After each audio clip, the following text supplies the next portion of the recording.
시편 27편 4절 한번 읽어보겠습니다. 시작.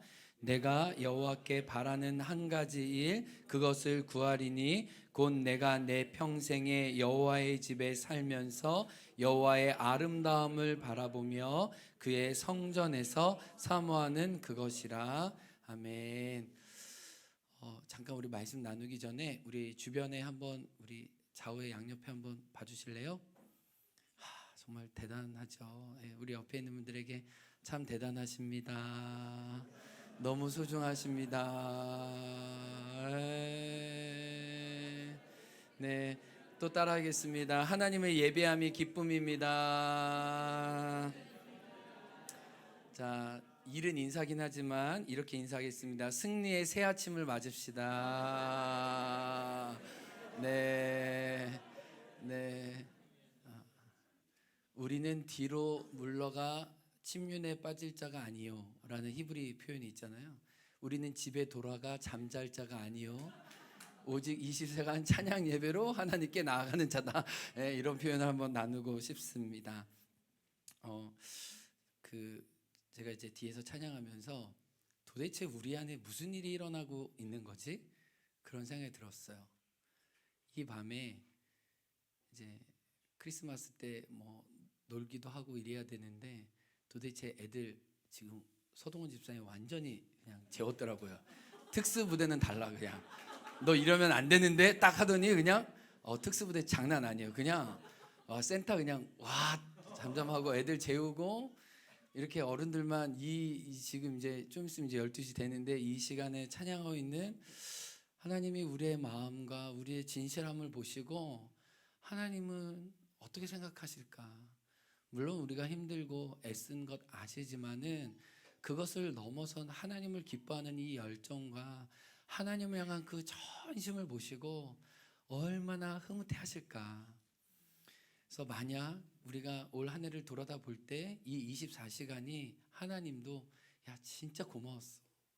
나 그렇게 예배해줘서 고마웠어. 야 나 그렇게 찾아줘서 나 반했어. 야 나 너에게 빠졌어. 하나님이 이런 마음이시지 않을까? 왜냐하면 우리가 하나님을 바라고 그렇게 좋아하고 하나님의 팬심이 돼서 정말 하나님의 그 옷깃 하나라도 만지려고 그 애쓰는 우리들의 모습을 보면서 하나님이 그래 고마워. 진짜 고마워. 이런 생각이 들어요. 또 무슨 생각이 드냐면 저희가 이렇게 오랜만에 모든 세대들이 모여서 이렇게 찬양하기가 쉽지 않잖아요. 우리 김지훈 지사님이 그러더라고요. 그래서 이렇게 찬양 인도자도 많고 세션도 많고 여러 찬양 인도자들이 돌 수 있는 교회도 제주도에 몇 교회가 되겠냐 그러더라고요. 그래서 그렇게 생각해 보니까 또 그렇더라고요. 이렇게 해서 우리 찬양 인도해 주신 분들, 세션들 섬기는 분들 우리 다시 한번 좀 박수 쳐줬으면 좋겠어요. 네, 너무너무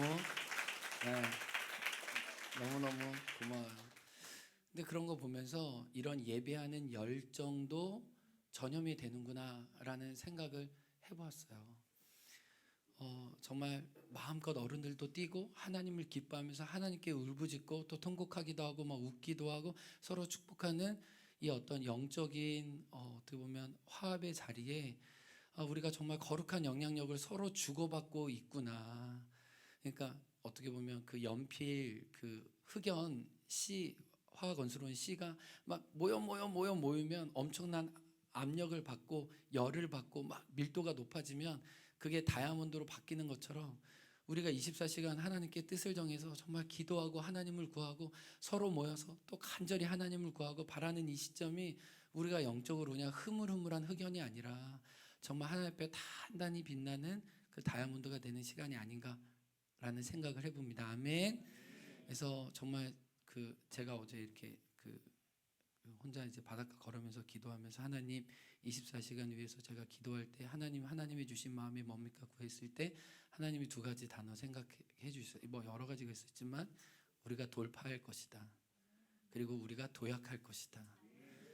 하나님이 우리가 기도하고 찬양할 때 돌파돼야 할 분들을 돌파하게 하시는 거 우리 힘으로 돌파하는 게 아니라 성령의 힘과 말씀의 힘으로 돌파하게 하시고 우리가 하나님 위해서 도약하게 하실 부분들은 도약하게 하시겠구나라는 생각이 제 안에 들었습니다. 그리고 우리 행원교회는 다음 세대 선교하는 교회지만 오늘 예배하는 걸 통해 하나님이 이 땅을 예배하는 정말 기름 부은 다윗의 어떤 장막처럼 하나님이 우리를 계속 사용해 주셔서 예배가 깨어지고, 어떻게 보면 하나님을 향한 찬양의 열기가 식어진 곳에 다음 세대를 향한 열정뿐만 아니라 예배의 마음을 일으키는 사람으로 어떻게 보면 하나님 우리를 부르시지 않았을까. 그 간절함과 열심을 가지고 우리 내일 아침 오후 2시까지 함께하는 시간이길 축복합니다. 우리 옆에 있는 분들에게 진짜 당신이 있어서 이 자리에 있을 수 있습니다. 한번 고백하겠습니다. 아멘. 아멘. 이 시편 27편과 84편은 실은 주제가 똑같아요. 내가 주님의 집에 머물고 싶어요. 또 다른 표현은 내가 주님의 장막에 거하고 싶습니다. 또 다른 표현은 내가 주님의 성전에 살고 싶어요. 같은 표현을 그냥 여러 표현으로 합니다. 근데 그 당시에 주의 장막 집은 딱 한 군데죠. 예루살렘 성전이에요. 시온산에 있는 예루살렘 성전이에요. 그래서 먼 길에서 순례자가 되어서 내가 주님의 예루살렘 성에 가고 싶어요. 주께 시온의 대로가 있는 자는 시온산에 올라야 예루살렘 성이 있기 때문에 시온의 대로를 간다는 거예요. 시온의 대로가 가는 게 중간에 눈물 골짜기도 있고 패인 곳도 있지만 내가 예루살렘에 가서 왜요? 예루살렘에 주님이 계시기 때문에 주의 임재를 보기 위해서 주님을 예배하기 위해서 그 장막에 간다고 얘기를 해요. 근데 이것도 이제 신약 성경으로 해석할 필요가 있어요. 우리가 나아만의 장군을 십자가의 관점으로 죄의 나병으로 해석했던 것처럼, 그러면 시편 27편과 시편 84편에서 말하는 주의 장막이 뭐냐는 거예요. 주의 집이 뭐냐는 거예요. 그럼 우리가 주의 장막과 집을 사모하기 위해서 지금 예루살렘에 가야 된다는 거냐는 거예요. 그 성전과 장막의 개념이 예수님이 오시고 난 다음에 바뀌었잖아요. 그래서 너희들이 38년 동안 세운 성전을 헐어버려라. 내가 사흘 만에 세우겠다. 이제 예수님이 자기 자신이 성전 되어 주시겠다고, 그리고 그 성전 대신 그 예수님이 저와 여러분에게 오셔서 우리 각 사람을 성전으로 삼아 주시겠다고 약속했잖아요. 그러니까 우리가 시편을 주의 아름다운 성전을 사모한다고 했을 때 이 당시 다윗과 고라 자손은 보이는 예루살렘 성전이었지만 우리는 보이는 예루살렘 성전이 아니라 참 성전 되시는 예수님을 바라는 것으로 또 다른 이렇게 신약의 해석을 할 수 있어요. 그래서 요한계시록, 성경에 있으신 분들은 요한계시록 한번 봐주세요. 요한계시록 21장 22절입니다. 요한계시록 21장 22절에 이런 표현이 있어요. 성 안에서 내가 성전을 보지 못했으니, 구약은요 예루살렘 성전에 들어가면 하나님을 예배하는 따로 장막이 따로 있었어요. 일단 예루살렘 성에 가면 그 장막에서 주님을 예배할 수 있었어요. 근데 그것을 비유로 요한계시록 21장 22절은 성 안에 들어갔는데 성 안에 성전이 없었다라고 얘기하면서 뭐냐? 성전은 주 하나님 곧 전능하신 이와 어린 양이 성전이 되신다. 이제는 하나님 그분이, 예수님 그분이 성전이 되어 주신다는 거예요. 이게 뭐냐면 이제 사도 요한이 마지막 날 이제 하나님의 계시를 봅니다. 새 하늘과 새 땅이 임해요. 이전 것은 다 사라졌어요. 보라 내가 만물을 새롭게 하노라. 이제 죄로 인해서 깨졌던 이 피조 세계가 다 구속되어서 새 하늘과 새 땅이 내려옵니다. 그리고 또 하나 봤더니 새 예루살렘이 내려와요. 하나님이 지신 새 예루살렘이 내려오는데 사도 요한은 그러니까 무슨 생각이냐? 그 예루살렘에 성전이 있겠네. 예루살렘 성 안에 들어가서 성전을 보겠다라고 했는데 성전이 없다는 거예요. 그러니까 무슨 말이에요? 성전은 주 하나님과 예수님이기 때문에 더 이상 눈에 보이는 성전이 필요 없다는 거예요. 그러니까 오늘 이 본문 말씀을 보면 주님의 성전을 사모하는 것은 어떤 공간적인 개념이 아니라 이제는 예수님과 관계적이고 인격적이고 사귐의 관계로 변했다는 것. 그래서 예수님이 요한복음 15장에 내가 너 안에 너가 내 안에 있는 그 사귐의 관계가 성전 안에 내가 주님의 전에 거하는 관계로 새롭게 전환되었다라고 이야기를 해요. 그런데 이렇게 하나님의 성전 되기를 사모하고 내 자신을 하나님의 성전으로 열어드리는 사람에게 아까 전에도 찬양했지만 시편 84편 11절에 보면 하나님은 은혜와 영화를 주시며 좋은 것을 그에게 아끼지 아니하신대요. 아멘. 내가 내 자신을 열어서 하나님의 성전 되기로 모시고 내가 하나님의 성전으로 달려가고 예수님께로 달려가면 하나님의 성전과 내 안의 성전이 만나서 큰 하나의 성전이 이루는데, 마치 부부가 한 몸됨을 이루는 것처럼 내가 내 성전을 열어 하나님이 내 안에 오시고 내가 하나님 예수님에게 내 자신을 드려 내가 그분의 성전이 되면 우리가 거룩한 한 몸의 성전이 되는데, 그 성전된 자에게 하나님은 좋은 것을 아끼지 아니하시고 은혜와 영화를 주신다고 말씀해요. 우리가 보고 있는 야고보서 말씀처럼 각양 좋은 은사와 온전한 선물을 위에 계신 빛들의 아버지께 우리가 받게 되는 거예요. 우리가 그분의 성전이 되면은. 제가 오늘 말씀을 준비하면서 한 이야기를 읽게 되었는데, 참 이 이야기를 소개하면서 오늘 말씀 마치고 찬양하고 싶어요. 모든 것을 얻는 선택이라는 이 남김없이 내려놓음이라는 책이에요. 한 성공한 사업가가 있었대요. 정말 엄청난 부호였습니다. 또 그 사업가는 아들과 함께 취미 생활을 가졌는데 미술을 너무 좋아하고 미술 애호가였다는 거예요.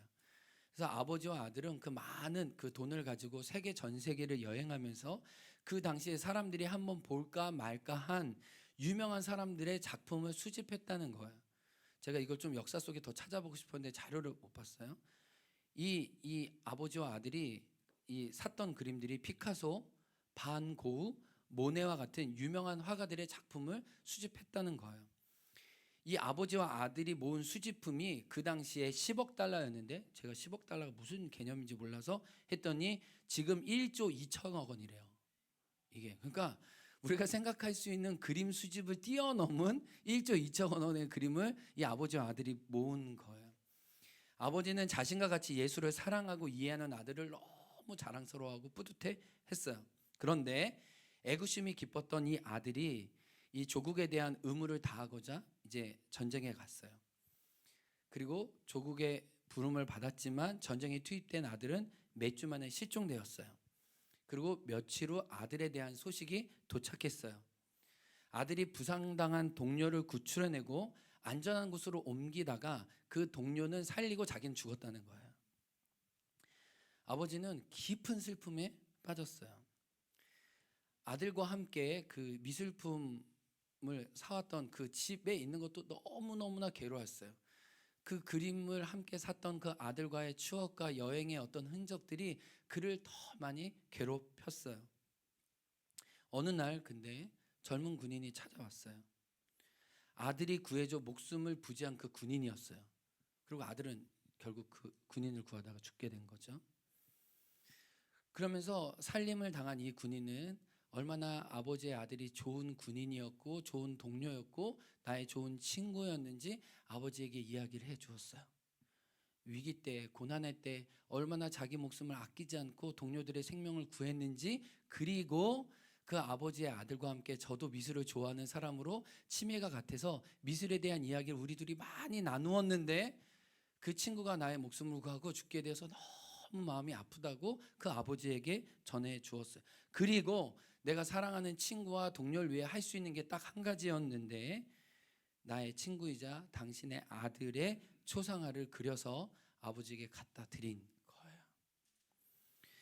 아버지는 머뭇거리며 조심스럽게 초상화를 봤습니다.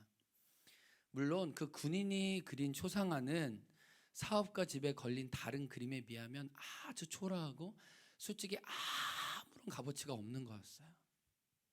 그러나 아들을 향한 깊은 사랑과 우정이 묻어있는 그림이었음은 분명해요. 이 사학가였던 아버지는 결정을 합니다. 벽난로 위에 걸린 명화들을 다 치워요. 그리고 아들의 초상화를 걸었습니다. 아버지가 그 아들의 초상화를 보면서 아들은 날마다 기억해요.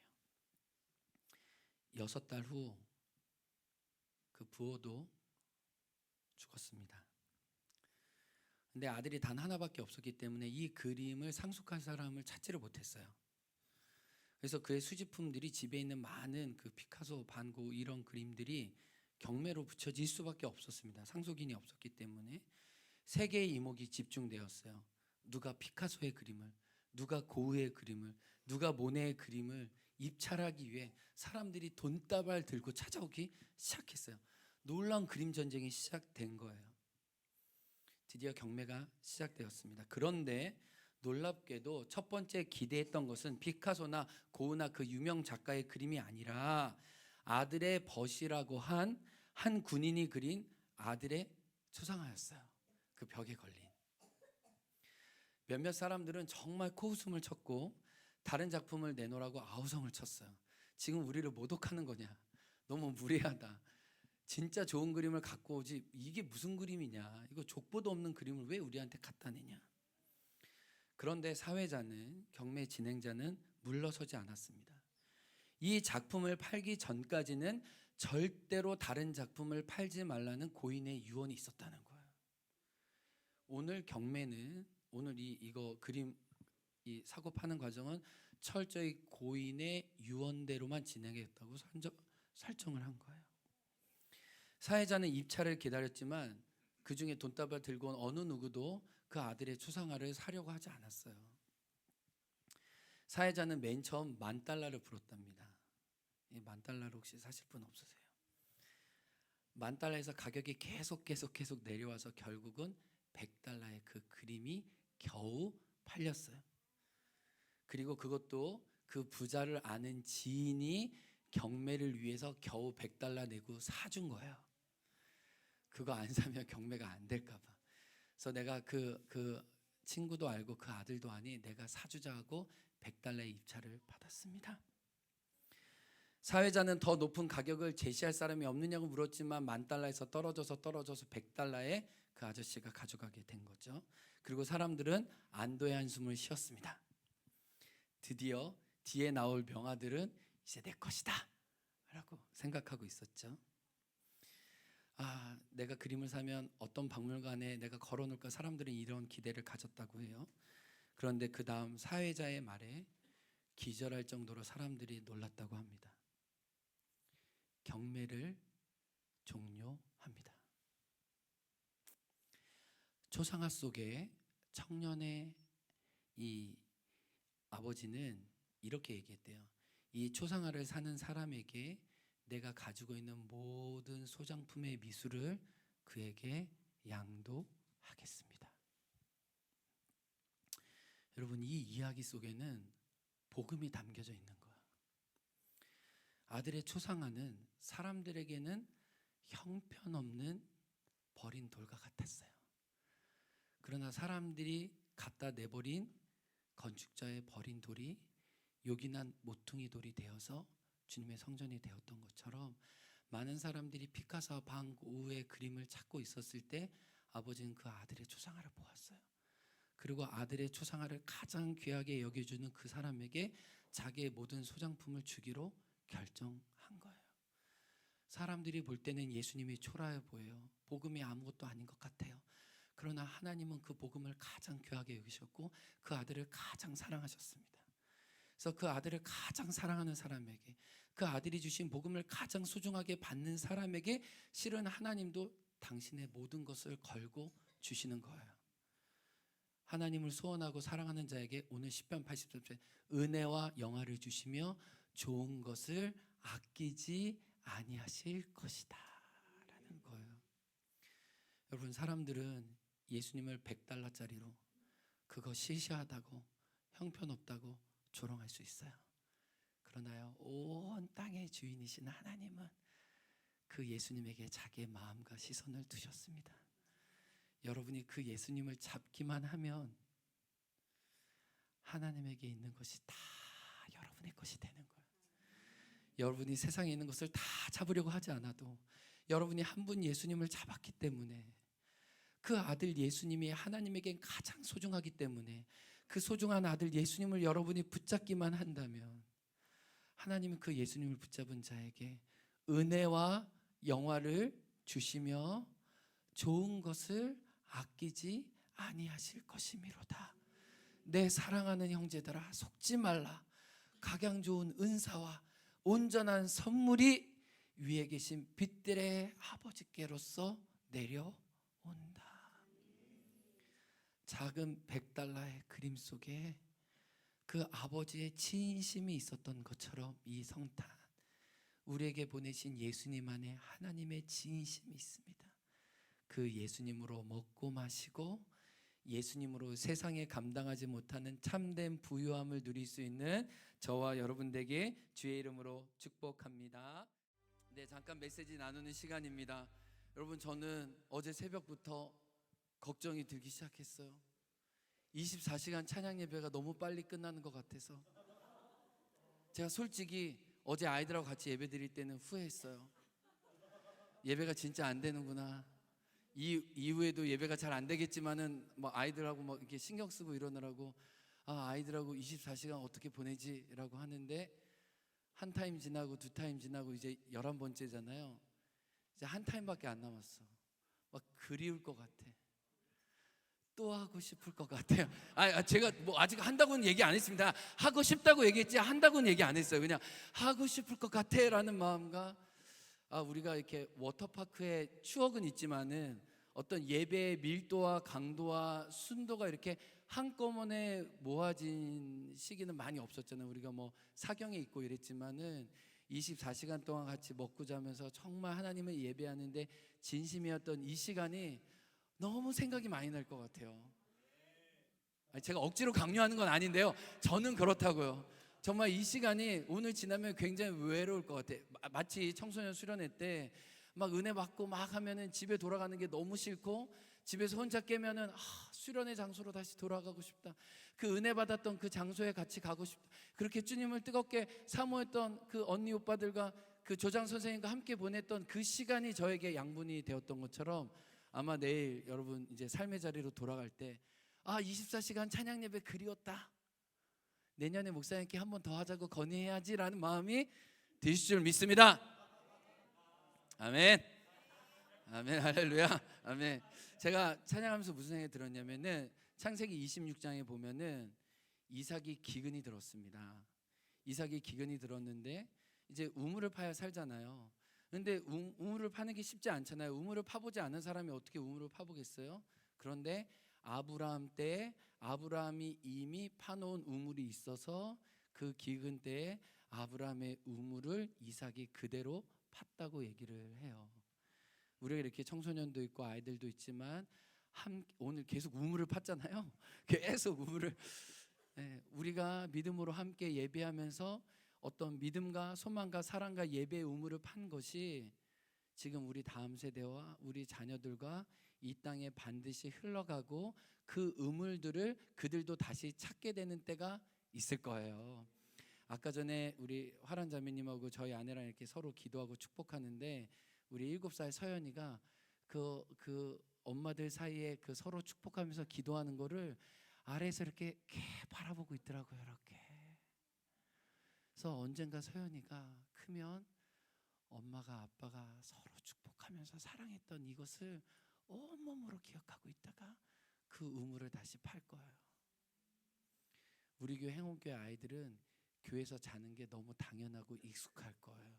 왜냐하면 그 우물을 자기가 퍼 마셨기 때문에 교회에서 안 자는 것이, 교회에서 24시간 찬양 안 하는 것이, 교회에서 워터파크를 안 하는 것이 이상한 아이들이 될 수도 있어요.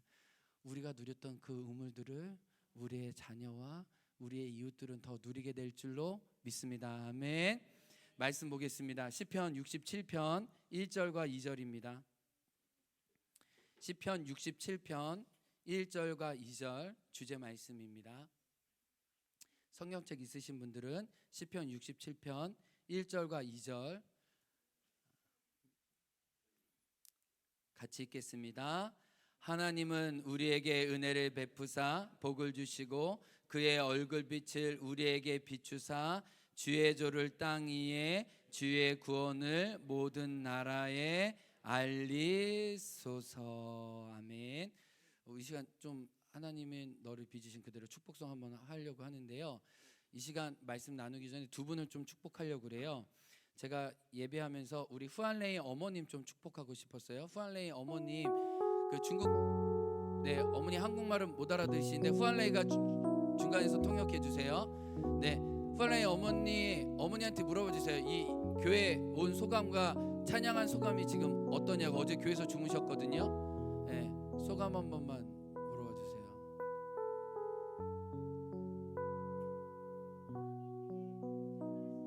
아, 마음이 되게 편해요. 네, 우리 후안레이랑 같이 어머니 여기 한번 나와주세요. 축복해 줄게요. 이렇게 후안레이.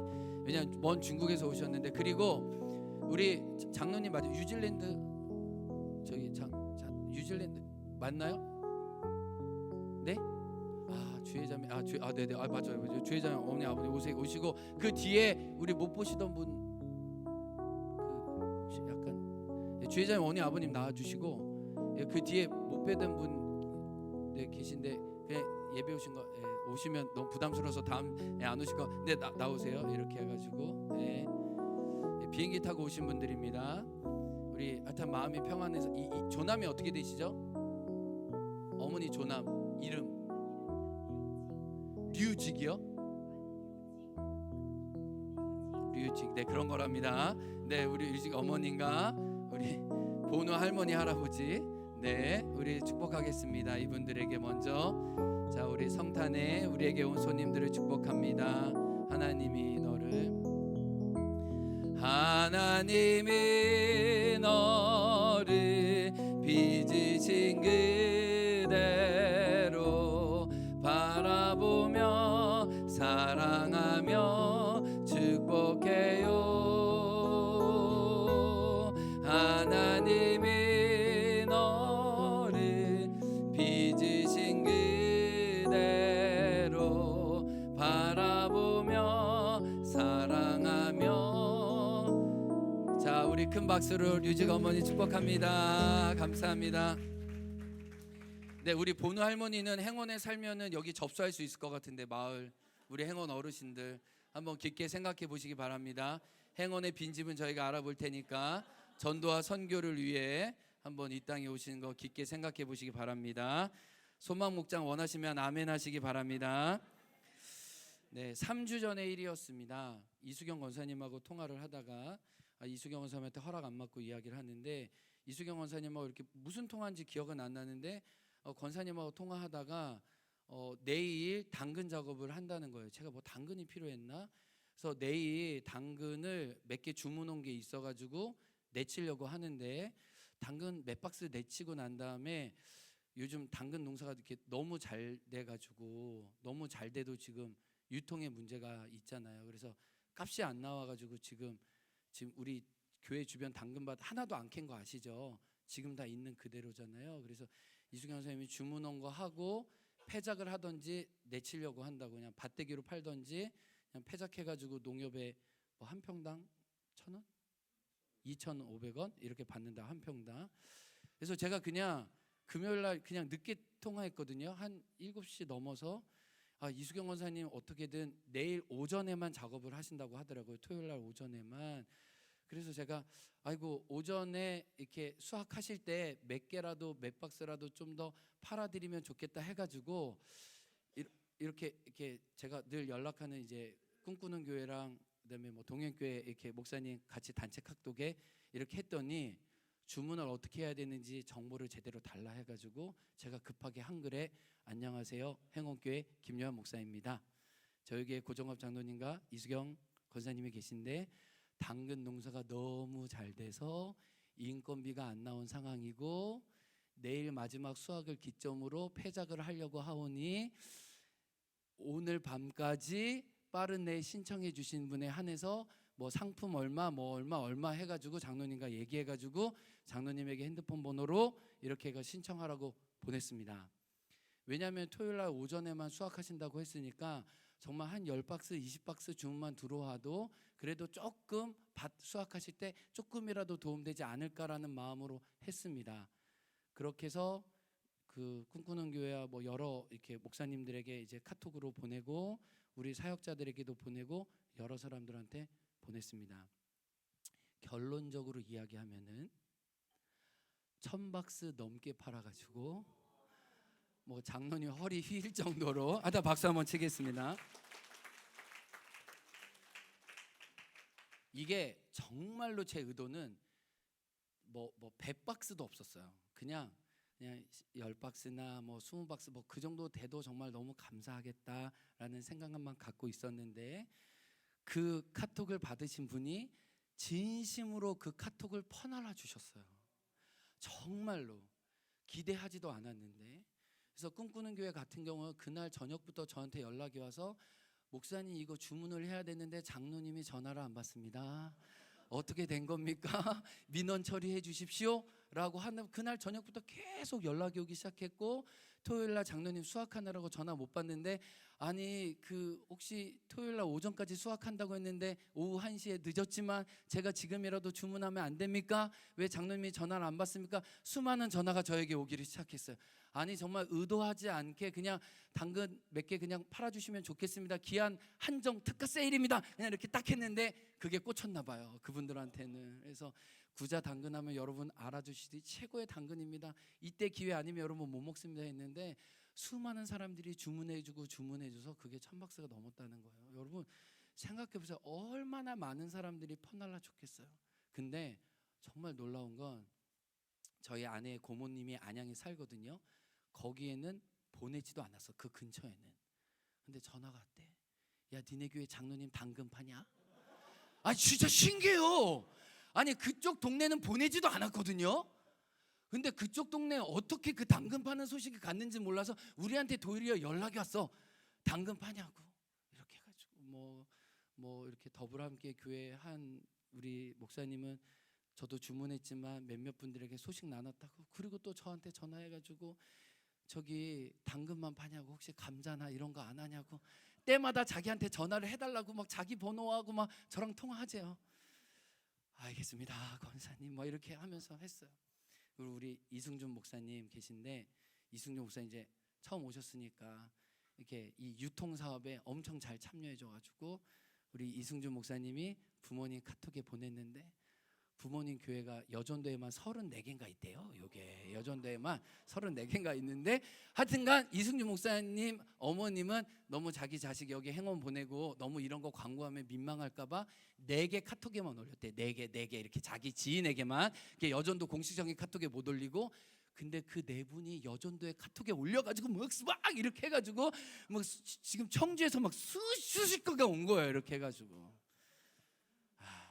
제가 이 유통의 과정을 보면서 제가 놀란 게 뭐냐면, 정말 순수하고 진실하게 단 몇 박스만 팔아드려도 좋겠다라고 한 그 마음을 많은 분들이 그대로 받아서 자기가 아는 사람에게 나눠줬어요. 제가 하나님의 나라의 원리를 배웠어요. 우리가 거창하고 멋지게 어떤 일을 한다고 해서 그 일이 되는 게 아니라 진심을 담고 사랑을 담고 조금이라도 더 몇 박스라도 조금 수확하실 때 더 잘 되면 좋겠다. 그래도 패작하는 것보다 그냥 밭 엎친 것보다 여러분도 당근 필요하니 장로님도 도울 겸 여러분도 건강도 챙기세요 라고 했던 그 작은 이미지 카톡에 진심으로 반응해 주었던 사람들을 통해 하나님의 역사는 이루어지는구나 라는 생각이 들었어요. 세상 사람들은 거대한 유통망이 필요합니다. 그래서 뭐 농협도 필요하고 뭐도 필요해요. 물론 농사하시는 분들에게 필요하죠. 근데 우리에게는 하나님 나라의 유통망이 있습니다. 바로 사랑하는 형제요 자매들이고 주님의 몸된 교회들이 하나님 나라의 유통자로 우리가 함께 서 있습니다. 여러분 우리가 오늘 제주 땅을 위해서 기도했잖아요. 제주 땅에 복음이 들어오기까지 이기풍 선교사님이 계셨잖아요. 근데 이기풍 선교사님이 혼자 이 땅에서 선교한 게 아니라고 제가 여러분에게 말씀드렸습니다. 6개월간은 이곳에서 복음 전도 사역하시면서 말씀을 나누었지만 6개월간 육지에 가서 수많은 사람들에게 복음을 유통해 달라고, 재정을 유통해 달라고, 성경을 보급해 달라고, 믿음의 사람들을 파송해 달라고 그들을 동역해서 이 땅에 심고 심은 그 열매들을 저와 여러분이 함께 누리고 있어요. 여러분 제주도는 복음에 불모지고 척박했기 때문에 이기풍 선교사님도 절대로 혼자 사역하지 않았다는 거예요. 수많은 하나님의 유통자들과 함께 모여서 연대했을 때 그 복음의 열매를 저와 여러분이 받고 있다는 것을 감히 말씀드리고 싶어요. 그래서 하나님이 우리에게 복 주시길 원해요. 근데 그 복을 유통할 사람을 찾으신다는 거예요.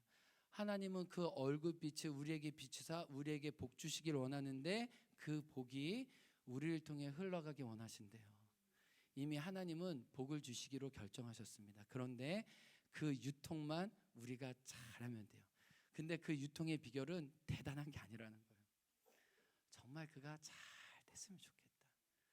진심으로 환대하고 축복하는 그 진심만 있다면 그 진심과 진심들이 하나님 나라의 놀라운 역사를 만들어낼 줄로 믿습니다. 여러분, 우리 행원교회가 추구하는 교회가 빌라델비아 교회잖아요. 빌라델비아 교회는 그 당시에 아시아에 한 300 몇 교회가 있을 거라고 성경학자들은 얘기해요. 근데 대표적으로 이제 에서, 버두, 서빌라 이렇게 해서 7교회를 얘기하는데 7교회는 이 땅에 있는 지구상에 있는 모든 교회를 대표하는 교회의 상징으로 7교회를 볼 수 있어요. 근데 7교회 중에 빌라델비아 교회는 제일 가난한 교회였어요. 제일 역사도 짧고 제일 초라한 교회였어요. 그리고 출신도 농어촌 출신이었고 어떻게 보면 제일 변두리 사람이었어요. 그렇듯 할 만한 게 없었어요. 라오디게아나 사대교회에 비하면 너무 신분도 초라하고 교회가 내세울 것이 없었습니다. 그런데 성경학자들이 무슨 얘기를 하면 그들이 농사를 많이 지어서 포도 농사를 많이 했거든요. 이 빌라델비아 지역에 포도가 많이 됐어요. 그런데 그들은 그 포도를 따오면요, 우리가 주님의 이름으로 모일 때마다 성만찬을 행했잖아요, 그 당시에. 근데 우리 포도주가 제일 맛있고 제일 고급인데 우리가 다른 지역 교회를 어떻게 섬길 수 있을까 하다가 그들이 포도주를 담갔다는 거예요. 그리고 지역 교회들에게 그 포도주를 나눴다는 거예요. 당신네들이 주의 만찬을 나누고 주의 은혜를 나눌 때 저희가 담근 이 포도주로 그리스도의 몸된 교회에 표시를 나눠주십시오. 그렇게 유통했어요.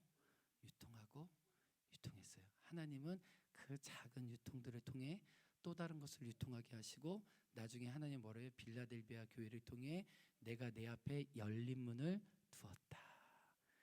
내가 열린 문을 두어서 닫을 자가 없으리라. 하나님은 작은 것에 유통을 하는 사람에게 나중에 열린 큰 문을 주실 줄 믿습니다. 여러분, 이거는 교회도 마찬가지고 우리 공동체도 마찬가지고 우리 개인도 마찬가지예요. 여러분, 우리가 작은 일에 충성하면, 작은 일에 잘 유통하면 하나님은 많은 것을 유통하게 하십니다. 아멘. 근데 우리가 큰 일을 벌려고 유통하는 게 아니라요, 진짜 그 진심으로만, 사랑으로만 유통하려고 할 때 하나님은 빌라델비아 교회처럼 열린 문을 저와 여러분에 두실 줄을 믿습니다. 우리 이 시간 기도하겠습니다. 교회를 위해 기도하겠습니다. 우리 행원교회가 열린문 교회, 하나님 나라의 사랑과 복음을 유통하는 일에 기꺼이 사용될 수 있도록 기도합시다. 우리가 거창하고 대단하진 않아도 진실하고 사랑하는 마음으로 하나님 우리를 통해 하나님의 사랑이 유통되고 그리스도의 복음이 드러낼 수 있도록 하나님 그 일에 우리가 정말 사용되기 원해요. 여러분, 우리가 그런 소원이 있길 원해요. 생산은 이미 하나님이 다 하셨잖아요. 근데 하나님의 그 유통할 사람을 지금 필요로 하신 거예요. 그 유통자로 저와 여러분을 부르셨음을 믿습니다. 하나님 그 복음과 사랑을 유통하는 일에 저를 사용하여 주옵소서, 우리를 사용하여 주옵소서. 이 기도 제구로 우리 2분간 함께 주여 한창하고 기도하겠습니다. 주여